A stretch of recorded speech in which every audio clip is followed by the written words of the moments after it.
변화된 삶의 고백이 있는 간증 프로그램 오직 주만이의 김명인입니다. 추울 때 안아주면 더 따뜻하고 힘들 때 곁에 있어주면 더 감사한 법이죠. 경제도 어렵다 하고 사람들과의 관계도 예전만 못해져서 그리운 사람이 더더욱 생각날 때면 만난 사람마다 이렇게 우리 이야기해보는 건 어떨까요? 감사합니다. 사랑합니다. 축복합니다. 오늘도 하나님의 마음으로 이렇게 성도들을 품어주는 여러분이 되시기를 소망하면서 아름다운 신앙간증 프로그램 오직 주만이 시작하겠습니다. 먼저 이 자리 은혜롭게 채워주신 분들부터 소개해드릴게요. 춘천 한마음교회 성도님들입니다. 반갑습니다.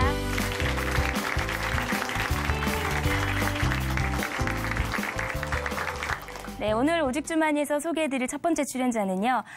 이제 겨우 20대 아가씨인데요. 그동안 그 누구도 믿지 못하고 그렇게 살아왔다고 합니다. 그런데 이제는 부활의 주님을 만나고 그 안에서 이루어진 공동체의 기쁨을 알게 됐다고 하시는데요. 춘천 한마음교회 정다솜 자매님 박수를 모셔보겠습니다.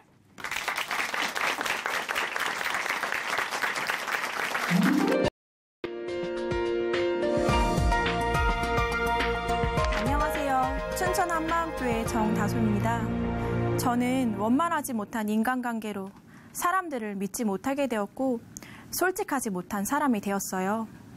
그랬던 제가 성경대로 예수님을 믿게 된 간증을 하려고 합니다. 중학교 입학을 하고 나서 옆자리에 앉았던 짝꿍과 유난히 친해지게 되었어요. 그 친구는 친해지면 친해질수록 장난이 심한 편이었어요. 급식실로 가는 여학생 줄에서 치마를 끝까지 쭉 잡아 올려서 모르는 사람들에게 속바지를 보여준 일도 있었어요. 또 한 번은 친구가 저희 집에 예고도 없이 다른 친구와 찾아온 적도 있었어요. 다짜고짜 문을 쾅쾅 두드리고 안 된다고 하는데도 억지로 들어오더니 인사도 없이 냉장고를 뒤지고 음식을 막 꺼내 먹는 거예요. 친구가 워낙 막무가내라 막을 수가 없었어요. 그런 사건들이 계속 생기면서 점차 그 친구를 멀리하게 되었어요. 그런데 그 뒤로 짝꿍과 친했던 친구들이 저를 놀리기 시작했어요. 제가 걸어다니는 것도 발표를 하는 것도 그 친구들에게는 모두 놀림거리였어요. 같은 반 친구들에게 놀림을 당하고 난 후 처음으로 사람들이 날 미워하나 봐 생각을 하게 됐어요. 저 사람은 날 싫어하니까 내 모습 그대로 보여주면 안 되겠다. 항상 웃고 다니면서 다른 사람들 마음에 들려고 노력했어요. 마음 한편에는 저 사람이 날 미워하지 않을까 걱정이 됐어요. 저 사람 지금은 괜찮다고 하는데 분명 나한테 화났을 거야. 쟤는 날 싫어하는 것 같아. 목소리가 엄청 짜증나는 말투였어. 다른 사람들을 만나면 이런 생각이 시시때때로 들어왔어요. 또 저는 선의의 거짓말을 자주 했는데요. 다른 사람을 배려하느라 제 마음을 반대로 얘기하다 보니 나중에는 저도 제 마음이 어떤지 잘 모르겠더라고요. 저희 가족들은 직설적으로 말을 잘하고 쿨하게 뭐 그러던지 알아서 해 뒤끝 없이 잘 듣는 성격이었어요. 물론 저는 빼놓고요. 그래서 저는 놀림받는 게 답답한 제 성격 문제라고 악의 없이 직설적으로 말하는 가족들에게 제 마음을 잘 얘기하지 못했어요. 하지만 단 한 사람, 아빠에게만큼은 달랐어요. 저는 아빠를 굉장히 좋아했는데요. 아빠는 제 마음을 잘 알아주셨어요. 저는 친구들에게 못하는 고민도 아빠에게는 얘기를 했어요. 아빠, 친구들이 놀려서 오늘 너무 속상해. 아빠, 나 동생이랑 싸웠어. 하면 많이 속상했겠네, 우리 딸. 하면서 저를 안아주셨어요. 수능 시험날도 시험을 못 보고 와서 슬퍼하는 저에게 아빠는 성적에 따라 너를 더 사랑하고 덜 사랑하는 게 아니야. 우리 딸을 사랑하는 데는 아무런 이유가 없어. 다솜아, 괜찮아. 그러면서 엉엉 우는 절 꼭 안아주셨어요. 아빠는 제가 솔직하게 말할 수 있는 단 한 사람이었어요. 그러던 어느 날 아빠가 갑작스럽게 폐혈증으로 쓰러지시며 입원한 지 3일 만에 돌아가셨어요. 마지막 인사도 제대로 못하고 아빠가 그렇게 돌아가시니까 정신을 차릴 수가 없었어요. 아빠는 항상 내 편이었는데, 아빠 말고는 아무에게도 내 마음을 이야기할 수 없는데, 그런 아빠가 돌아가시니까 세상 모두를 잃은 것 같았어요. 아빠를 따라서 죽고 싶은 마음도 들었어요. 학교에 갔다 집에 오면 옷장에서 아빠의 옷을 꺼내서 껴안고 매일 울기만 했어요. 그렇게 지쳐서 잠이 들면 아빠가 다시 살아나시는 꿈을 꿨어요. 저는 아빠가 너무 보고 싶어서 아빠 핸드폰에 문자도 남기고 전화도 걸었어요. 아무도 없는 집에 들어와서 혼잣말로 아빠가 마치 내 말을 듣는 것처럼 몇 번이나 외치기도 했어요. 아빠 다녀왔습니다. 아빠 저 다녀왔다고요. 그렇게 아빠를 부르고 나서 다시 온몸에 힘이 빠질 때까지 아빠를 부르며 울었어요. 그러다 어느 순간에 집안에 누군가 있다는 생각이 들어서 너무 두려웠어요. 저는 벌벌 떨면서 엄마한테 누군가 집에 있다고 빨리 들어오라고 전화를 하기도 했습니다. 그리고 잠이 들 때쯤에는 누군가 계속 웃고 말하는 소리가 들렸어요. 아빠가 돌아가신 뒤 제 삶은 쭉 지옥 같았습니다. 저는 원래 교회를 다녔지만 아빠가 돌아가신 뒤 더욱 형식적으로 교회를 다녔어요. 사람들과 만나는 것도 싫어졌어요. 다른 사람들을 만나면 내가 어떻게 지냈는지 얘기를 해야 되는데 그 얘기를 하기가 너무 싫은 거예요. 앞에서는 위로해주고 슬퍼하는 척하다가 나중에 날 깔보는 거 아니야?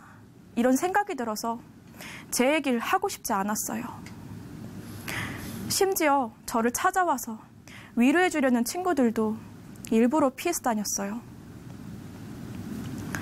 그렇게 지내다가 직장 동료에게 예수님의 부활에 대한 이야기를 듣게 되었어요. 그 친구는 저처럼 아버지도 돌아가시고 가정 형편도 어려운데 부활하신 예수님이 자신의 주인이라고 말하며 기쁘게 살고 있었어요. 나도 예수님을 아는데 얘는 뭐가 다르지? 어떻게 이 상황에서 기쁠 수가 있지? 궁금한 마음이 들어 함께 예배를 드리게 되었어요. 그런데 예배 시간에 나와서 간증하는 사람들을 보고 그걸 어떻게 믿어? 제자들이 예수님이 부활했다고 거짓말 했을 수도 있잖아. 만약에 예수님이 부활하셨어도 제자들은 직접 봤으니까 믿지. 나는 못 봤잖아. 간증자들도 나처럼 의심가는데 부활이 그냥 믿긴다고 하는 거 아니야? 이렇게 의심했어요. 그러다가 교회에서 겨울 수련회가 시작되었어요. 첫날 목사님이 하신 말씀 한마디가 귀에 들어왔어요. 제자들이 막달라 마리아가 봐도 안 믿었다고 하고 엠마오로 가는 두 제자가 봐도 안 믿었다고 마가복음 16장에 정확하게 나와 있어요. 하셨는데 그 부분이 아무리 생각해도 이해가 되지 않았어요. 제자들은 왜 예수님이 부활하셨다는 말을 듣고도 안 믿었지? 왜 안 믿었지? 계속 이 질문이 맴돌았어요. 그러다 자려고 누웠는데 제자들의 눈이 가리워져서 그인 줄 알아보지 못했다는 말씀이 번뜩 생각났어요. 순간 제 눈이 밝아졌어요. 제자들이 예수님이 부활하셨다는 말을 듣고도 못 믿고 눈으로 보고도 못 알아봤잖아. 저는 예수님이 부활하신 걸 제 눈으로 직접 보면 믿을 수 있을 줄 알았거든요. 그런데 제자들을 보니까 직접 본다고 믿을 수 있는 게 아니더라고요. 부활이라는 건 세상에 없는 거잖아요. 제가 그분을 봐도 알아볼 수 없는 거더라고요. 성경에 적힌 구약과 신약의 모든 예언을 다 이루시고 부활하셔야 그분이 하나님인 거예요. 실제로 예수님께서는 십자가에 죽는다는 예언을 이루시려고 사람들이 예수님을 돌로 쳐서 죽이려고 하거나 절벽에서 밀려고 할 때 피하시고 도망가셨다는 거예요. 살기 위해 도망가신 게 아니라 약속대로 십자가에 죽고 부활하시기 위해 그렇게 하셨다는 얘기를 한 지체분에게 듣게 되었어요. 약속을 다 이루어 주시려고 예수님이 그 모든 수치와 고통, 그걸 다 참으신 거예요. 누가복음 24장을 보니 예수님이 부활하시고 나서 이렇게 말씀하시더라고요. 모세의 율법과 선지자들의 글과 시편에 말하던 그가 바로 나다. 예수님이 약속대로 부활하셨다는 게 선명해졌어요. 부활하신 분은 하나님이시잖아요. 이분을 알아보는 순간 제 가슴이 그대로 무너져 내렸어요. 예수님이 하나님이란 사실에 제 몸이 벌벌 떨리더라고요. 내 주인 되려고 죽었다는 말씀을 보니까 하나님이 저희 죄 때문에 죽으신 게 맞았어요. 하나님이 저희 죄 때문에 죽으셨다면 제가 죽인 것이나 마찬가지였어요. 너무 두려운 마음에 몸을 떨며 바닥에 엎드려져 있었어요. 예수님이 하나님이신데 믿지 않았다는 게 마음에서 알아지니 고개를 들 수가 없었어요. 예수님, 진짜 부활하셨네요. 저는 예수님이 부활하신 줄 몰랐어요. 몰라서 믿지 못했어요. 제가 정말 몰라서 그랬어요. 하나님 아버지, 한 번만 용서해 주세요. 내가 주인 노릇한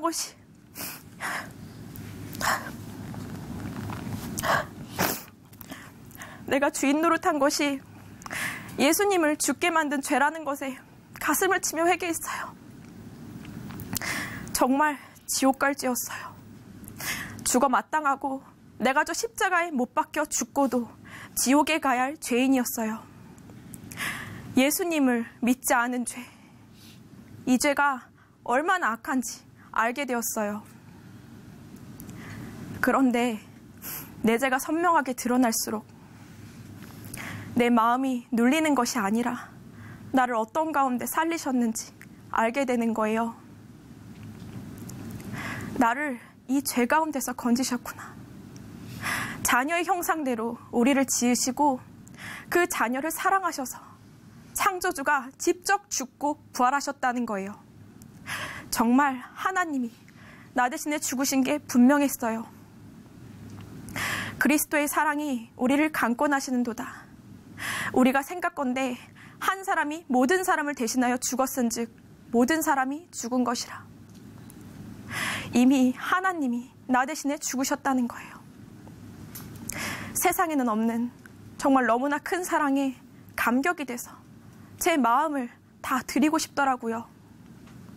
그리고 로마서 14장 9절에 이를 위하여 그리스도께서 죽었다가 다시 살으셨으니 곧 죽은 자와 산 자의 주가 되려 하심이니라.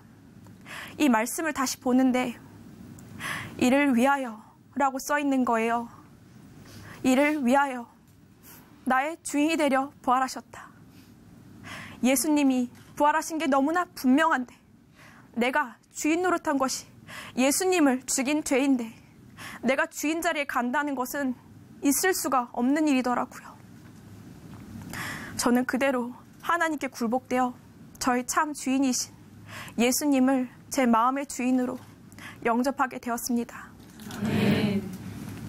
예수님을 주인으로 모시고 나니 그동안 제가 예수님을 어떻게 대하고 있는지를 보여주시는 거예요. 하나님, 제가 용납할 수 있는 데까지만 믿을게요. 딱 거기까지예요. 그 이상은 하나님이시라도 싫어요. 내 마음속 하나님은 그저 내가 의지하고 싶을 때, 필요할 때 찾지만 그 이상은 날 건드릴 수도 없는 꼭두각시 같은 존재였어요. 내가 주인이 된다는 건 나를 만드신 예수님을 십자가에 못 박고도 이분을 거역하고 그 주인의 자리에 앉는 거였어요. 그 자리를 놓지 않는 건 너무 무서운 죄더라고요. 용서받을 수 없는 죄를 지었던 저에게 회개하고 예수님을 믿을 수 있게 해주신 것은 일방적인 하나님의 사랑이었어요. 나의 주인이신 예수님을 믿을 수 있으니까 그분 안에 있는 모든 지체들을 그분의 인격을 믿고 신뢰하게 되었어요. 저는 작은 교회 언니 동생들과 매일 아침에 함께 일어나서 말씀으로 교제를 하고 삶을 나누는데 그게 너무 행복한 거예요. 매일 아침을 함께 하니까 제가 어디를 가던 무엇을 하던 지체들이 그걸 다 알고 항상 함께 해주는 거예요. 제 몸이 아프거나 힘든 일이 생기면 그건 제 일이 아니고 작은 교회의 기도 제목이 되었어요.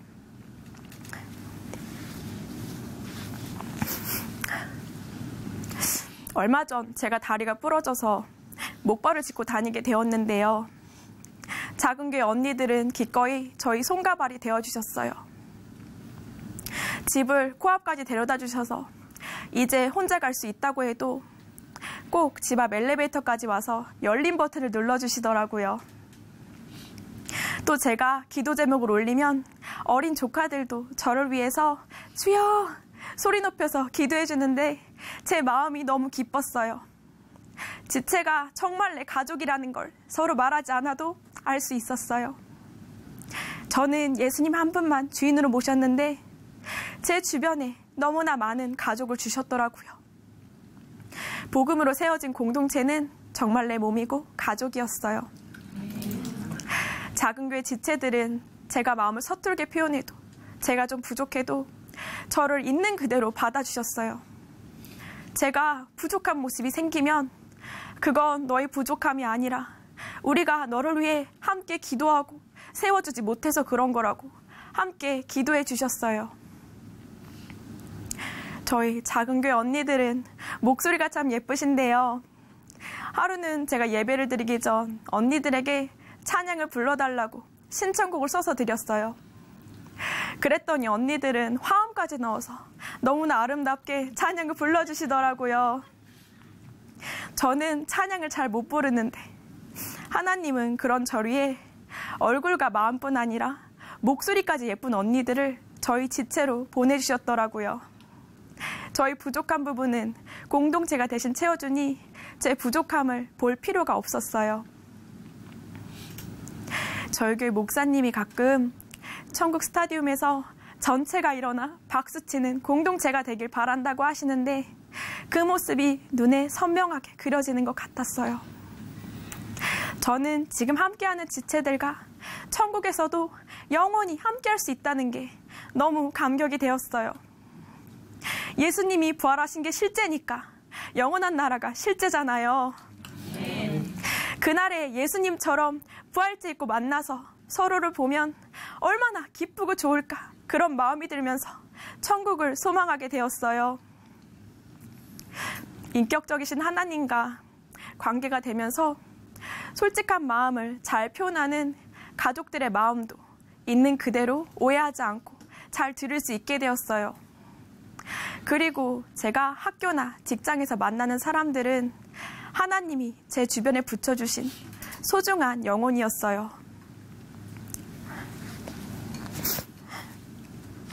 나에게 가장 좋은 것으로 주실 주인의 인격을 믿으니 제 주변의 상황과 환경이 정말 최고의 것이었구나 생각하게 되었어요.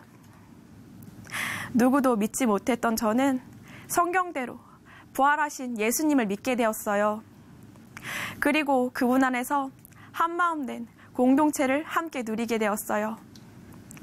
이 세상엔 없는 사랑을 제게 주시고 영원한 하늘 가족도 누리게 해주신 나의 주인 예수님 사랑합니다. 감사합니다.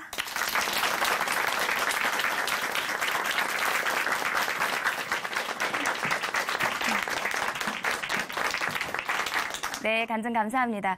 누구도 믿지 못했지만 이 성경대로 부활하신 예수님을 믿고부터 그분 안에서 한마음 된 공동체를 함께 누리게 되어 기쁘시다는 정다솜 자매님이었습니다.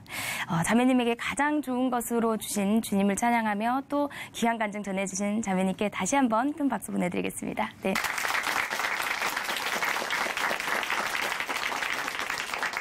아름다운 믿음의 고백으로 하나님의 은혜를 나누는 오직 주만이 오늘 두 번째 출연자는요.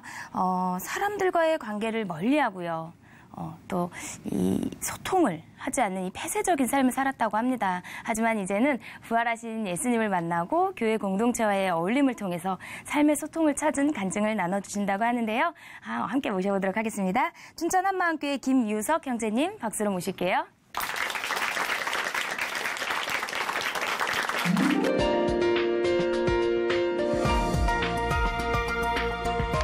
안녕하세요. 춘천 한마음교회 김유석입니다. 저는 인간관계를 멀리하고 나만의 틀을 만들며 사람과의 소통을 하지 않는 폐쇄적인 삶을 살았는데요. 이제는 부활하신 예수님을 만나고 교회 공동체와의 어울림을 통해 삶의 소통을 찾은 간증을 나누고자 합니다. 저는 1남 2녀의 막내로 태어났습니다. 가정중심적이신 부모님으로 인해 동네 사람들이 부러워할 정도로 가족 간의 어울림이 좋았습니다. 그러나 한 가지 이상했던 것은 유난히 다른 사람과의 교류가 없었다는 겁니다. 한 동네에 오래 살았지만 앞집을 제외하면 변변히 어울리는 이웃조차 없었어요. 이런 부분은 저희 인간관계 형성에 적지 않은 영향을 끼치게 됐습니다. 저희 집엔 여간에서는 손님이 찾아오지 않았는데요. 종종 집에 오는 외부인은 배달부나 수리기사였고 이따금씩 외할머니가 찾아오는 정도였어요. 그렇다 보니 저에겐 가족 이외의 사람들은 대부분 불편한 존재였습니다. 그래서 어쩌다 배달부나 수리기사가 방문을 하게 되면 방으로 숨었고 찾아온 손님이 볼 일이 끝나고 밖으로 나가는 소리가 들릴 때까지 방에서 나오지 않았어요. 심지어 저는 현관에 들어와서 낯선 신발이 있으면 집 안으로 들어가지 않고 밖에서 시간을 보내다 들어가곤 했습니다. 낯을 가렸기 때문에 어릴 적에 제일 많이 들었던 말이 과묵하고 의젓하다는 것이었습니다. 말수가 적어서 그렇게 평가를 했던 것 같은데 사실 저는 친한 사람과 그렇지 않은 사람과의 대응에 있어 무척 편차가 컸기 때문에 있을 수 있는 오해로 생각했어요. 하지만 저도 모르는 사이 점점 그런 말에 맞추어 살게 되었습니다. 때로는 어른을 봐도 인사조차 못하는 저를 답답해하시며 부모님이 혼을 내기도 했지만 친하지 않은 사람에게 말을 건네는 것이 제겐 참 어려웠고 얼른 그 상황에서 벗어나고 싶다는 생각뿐이었습니다. 저희 이런 성향은 친척에게조차 나타났습니다. 가족 행사가 있어 친척이 한 곳에 모이는 일이 종종 있었는데 전 그날이 되면 은근히 스트레스를 받았습니다.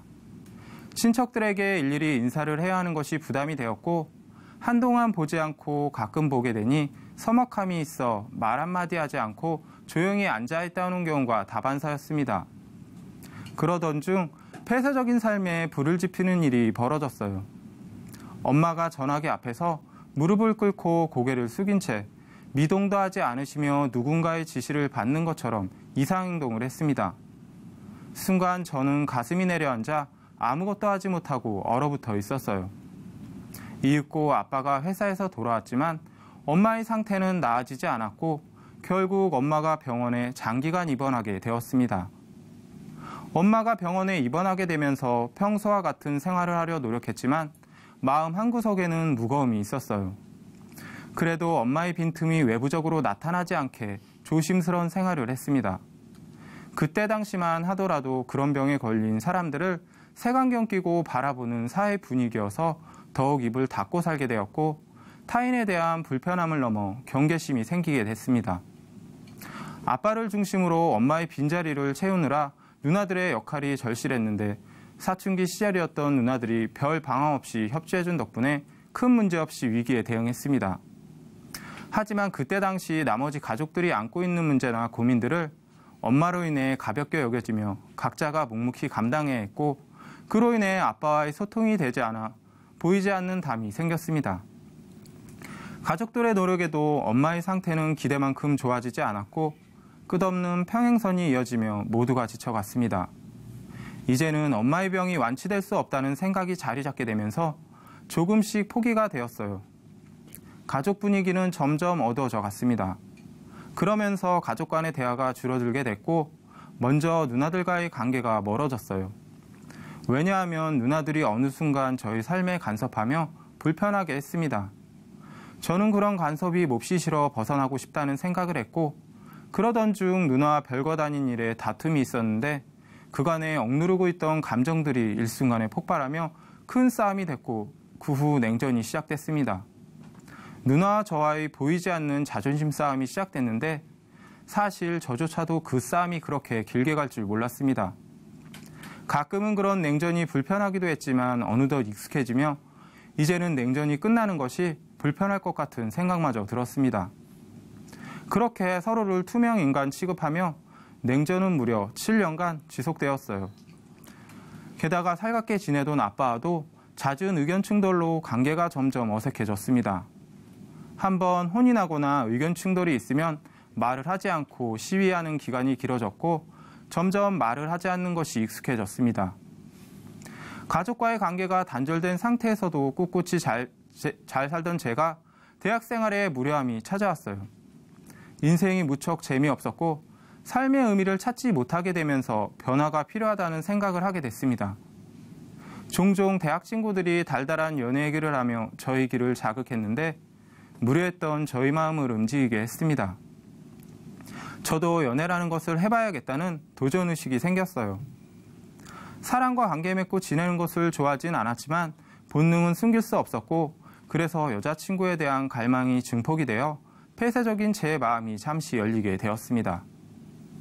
그런 갈망이 무르익을 무렵 어느 날이었어요. 평소 같으면 집에서의 따가운 눈총이 싫어서라도 일찍 집에 귀가를 했을 텐데 이상하게 일이 꼬이며 12시를 넘기는 일이 벌어졌고 동네 친구와 알고 지내던 어떤 여자가 합석하는 일이 생겼습니다. 낯선 사람과 있을 일이 생기면 미련 없이 그런 상황이 오기 전에 알아서 자리를 피했는데 그날은 손쓸 틈도 없이 돌발적으로 발생한 일이라 제대로 대처하지 못했어요.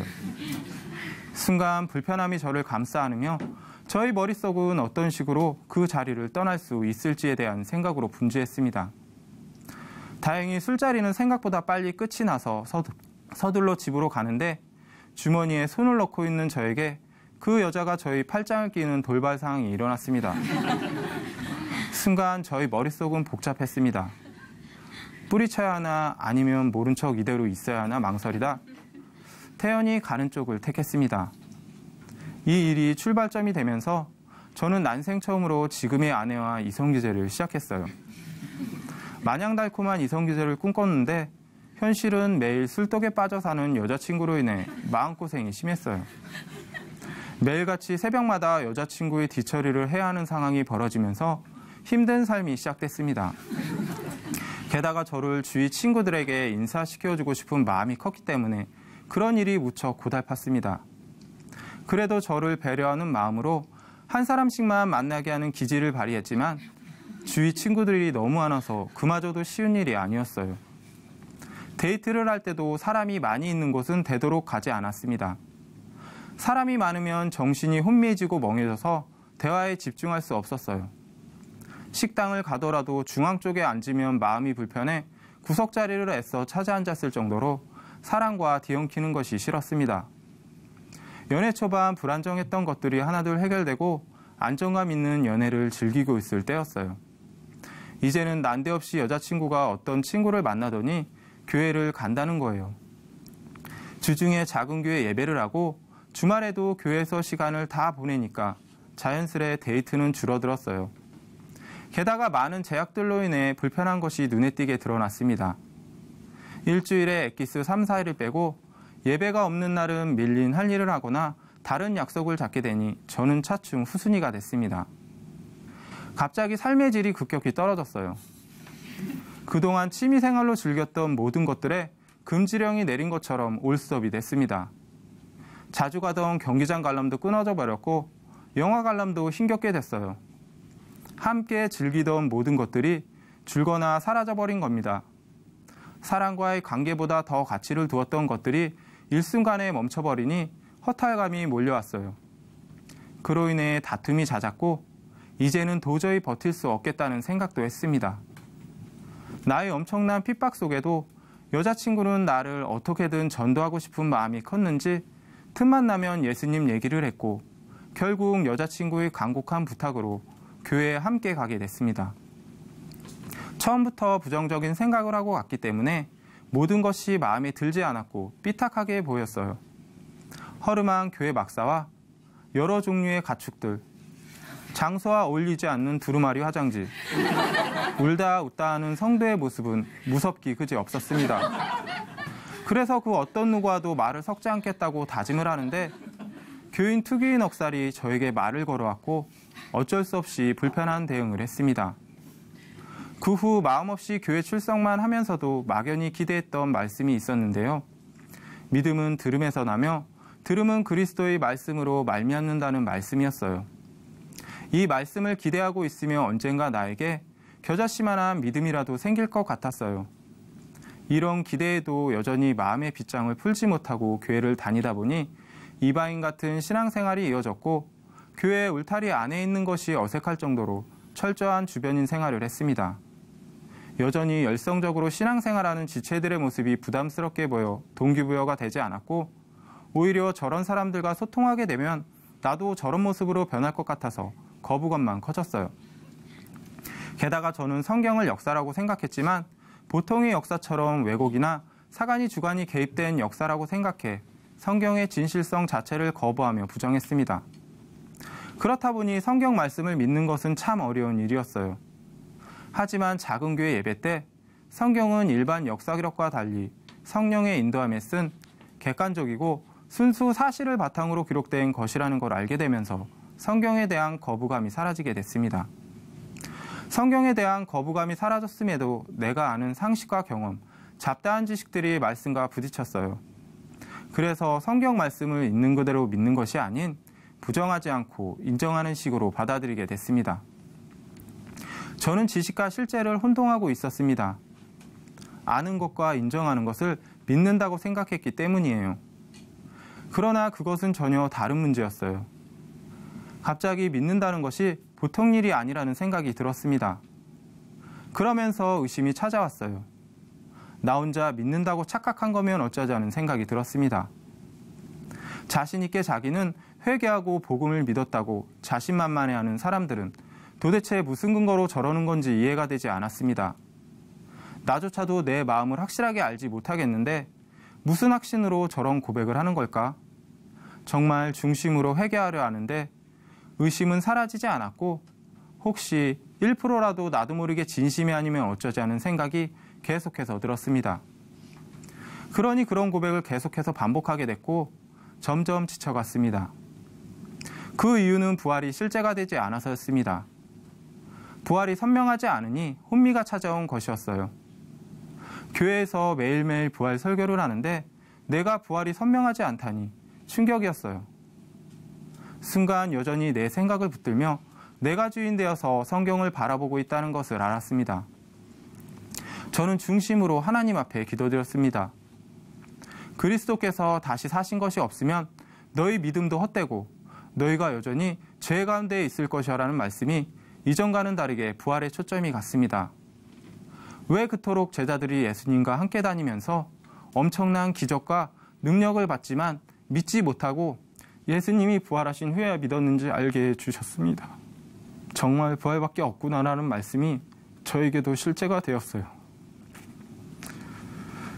예수님의 부활은 전능자가 이 땅에 사람으로 오셔서 내 죄를 사하시고 지금도 우리와 함께 살아계심을 보여주는 하나님의 완전한 사랑임이 보였습니다. 성령께서 그간의 저의 악한 중심을 알려주셨어요. 하나님과 끝까지 맞서며 예수님의 죽음을 헛되이 날려버리며 내가 주인 되어서 예수님의 사랑을 짓밟았구나. 그래서 내가 주인 되어서 내가 만든 틀에 갇혀 주위 사람과의 관계를 거부하고 가족에까지 대화를 단절하며 살았구나. 그렇게 무수히 많이 들었는데도 감각 없이 그토록 무심히 지나쳤다고 생각하니 너무 죄송해서 어떤 변명도 할 수 없었습니다. 아들을 주신 하나님 앞에 중심으로 회개가 되었습니다. 하나님, 다시는 제가 주인 되어서 내 마음 내 뜻대로 살지 않겠습니다.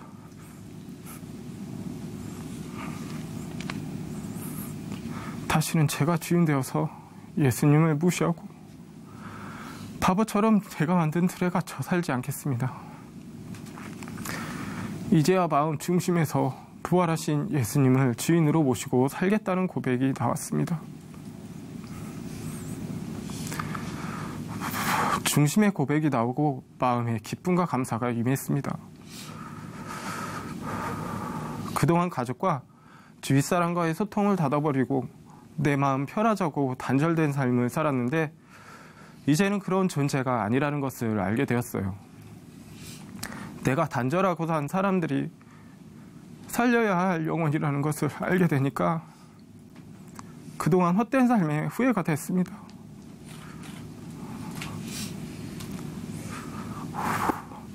끝나지 않을 것 같았던 누나의 냉전도 점점 서먹해져만 갔던 아빠의 관계도 사랑으로 승리하신 예수님의 마음을 보게 되니까 더 이상 이대로 문제를 방치하면 안 되겠다는 마음을 주셨습니다. 그리고 막막해하던 저에게 하나님께서는 엄마의 고관절 수술을 통해 함께 위기를 넘기며 자연스레 가족과 소통할 수 있는 기회까지 주셨습니다. 지금은 비온 뒤에 땅이 굳어진 것처럼 가족에까지 생기며 사이가 많이 돈독해졌어요.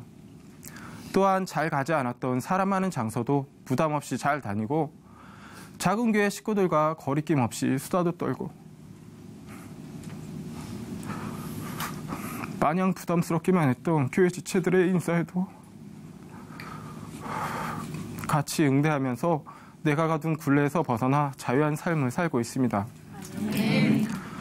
작은 교회에서는 예배처를 돌보며 일꾼이 편안하게 말씀을 선포할 수 있는 환경을 제공하고 있고 맛있는 음식도 준비하며 나머지 지체들이 말씀을 잘 들을 수 있도록 마음을 들이고 있습니다. 또 교회에서는 아내와 함께 카페팀을 섬기며 커피 만드는 것을 돕고 있는데요. 우연히 연애할 때 공부한 바리스타 자격증과 라떼아트가 이렇게 교회를 위해 사용될 줄 몰랐습니다. 많은 사람들이 보는 앞에서 커피를 만들며 소통하는 그 자체가 저에겐 있을 수 없는 일입니다. 또한 주택관리사로 새롭게 일하게 된 관리사무소에서는 많은 민원이 찾아오지만 한 분 한 분 마음을 다해 사랑으로 섬기고 있습니다. 저는 어려서부터 인간관계를 멀리하고 나만의 틀을 만들며 사람과의 소통을 하지 않고 살았는데요. 부활하신 예수님을 주인으로 모시니 차츰 교회 공동체와 함께하는 즐거움을 알게 됐고 이를 통해 전엔 느낄 수 없었던 기쁨을 맛보며 살고 있습니다. 앞으로도 한 영혼을 소중히 여기며 부활하신 예수님만 바라보고 담대히 전진할 것입니다. 예수님은 나의 주인이십니다. 감사합니다.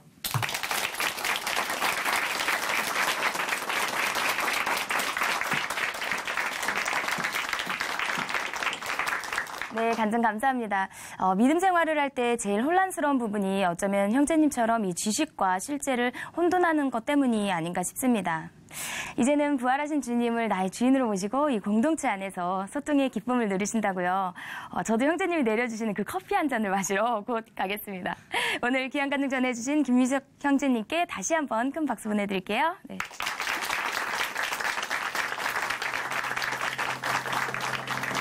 하나님으로 인해 변한 삶의 고백이 있는 간증 프로그램 오직 주만이 오늘은 여기까지입니다. 지금까지 함께해 주신 춘천한마음교회 성도님들 그리고 시청자 여러분 감사드립니다. 오늘도 성령 충만한 하루 보내세요. 감사합니다.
주님만 영광 돌리리 경배드리리.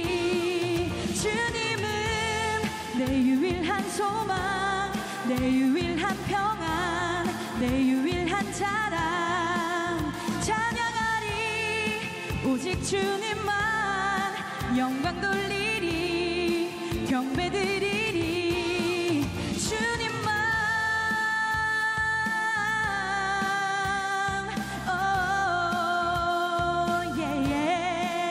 내 주님만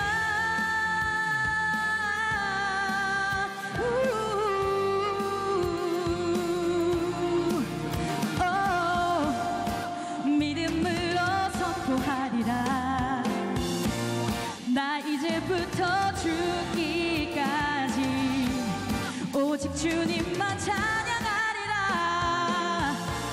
사랑하리라. 주님은 내 유일한 소망, 내 유일한 평안, 내 유일한 자랑. 찬양하리 오직 주님만 영광 돌리